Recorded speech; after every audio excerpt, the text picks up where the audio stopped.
ಅನುಷಾಗೆ ಧರ್ಮ ಕಡೆಯಿಂದ ಸಿಹಿ ಮುತ್ತು. ಬಿಗ್ ಬಾಸ್ ಮನೆಯ ಆಟ 8ನೇ ವಾರಕ್ಕೆ ಕಾಲಿಟ್ಟಿದೆ. ನಾಮಿನೇಷನ್ ಮ್ಯಾಟರ್ಗೆ ಧರ್ಮ ಮೇಲೆ ಮುನಿಸಿಕೊಂಡಿದ್ದ ಅನುಷಾ ಕೋಪಕ್ಕೂ ಬ್ರೇಕ್ ಬಂದಿದೆ. ಅನುಷಾಗೆ ಧರ್ಮ ಸಿಹಿ ಮುತ್ತು ಕೊಟ್ಟು ಕೋಪ ತಣ್ಣಗಾಗುವಂತೆ ಮಾಡಿದ್ದಾರೆ. ಈ ವಾರ ಜೋಡಿ ಟಾಸ್ಕ್ ಅನ್ನ ಬಿಗ್ ಬಾಸ್ ಮಾಡಿದ್ರು. ವಿರುದ್ಧ ಇರೋರನ್ನೇ ಜೋಡಿಯಾಗಿ ಮಾಡಿದ್ರು. ಶಿಶಿರ್ಗೆ ಚೈತ್ರ, ಅನುಷಾಗೆ ಸುರೇಶ್, ಮೋಕ್ಷಿತಾಗೆ ಧನರಾಜ್, ಐಶ್ವರ್ಯಾಗೆ ಧರ್ಮನನ್ನ ಜೋಡಿಯಾಗಿ ಮಾಡಿದ್ರು. ಈ ವೇಳೆ ಜೋಡಿಯಾಗಿ ನಾಮಿನೇಷನ್ ಮಾಡುವ ವೇಳೆ ಅನುಷಾ ಹೆಸರನ್ನ ಆಪ್ತನಾಗಿರುವ ಧರ್ಮ ಸೂಚಿಸಿದ್ದಕ್ಕೆ ನಟಿಯ ಕೋಪಕ್ಕೆ ಕಾರಣ ಆಗಿತ್ತು.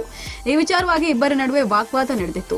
ಈ ವಾರದ ಜೋಡಿ ಆಟಕ್ಕೆ ಬ್ರೇಕ್ ಬಿದ್ದ ಮೇಲೆ ಮುನಿಸೆಲ್ಲ ಮರೆತು ಧರ್ಮಗೆ ಮತ್ತೆ ಅನುಷಾ ಜೊತೆಯಾಗಿದ್ದಾರೆ. ಮನರಂಜನೆಗೆ ಎಂದು ಮನೆ ಮಂದಿಯ ಒತ್ತಾಯದ ಮೇರೆಗೆ ಧರ್ಮ ಜೊತೆಗೆ ಅನುಷಾ ಡ್ಯಾನ್ಸ್ ಮಾಡಿದ್ದಾರೆ. ಈ ವೇಳೆ ಅನುಷಾ ತಲೆಗೆ ಧರ್ಮ ಸಿಹಿ ಮುದ್ದು ಕೊಟ್ಟಿದ್ದಾರೆ.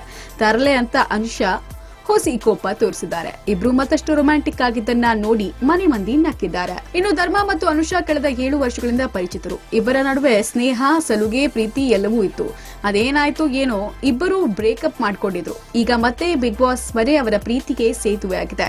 ದೊಡ್ಡ ಮನೆಗೆ ಇಬ್ರು ಕೊಟ್ಟ ಅಚಾನಕ್ ಎಂಟ್ರಿಯೇ ಮತ್ತೆ ಪ್ರೀತಿಯ ಬಂಧ ಬೆಸಿತಾ ಇದೆ. ಮುಂದೆ ಏನಾಗುತ್ತೆ? ಈ ಲವ್ ಬರ್ಡ್ಸ್ ಕತೆ ನೋಡೋಣ. Digital desk, public music.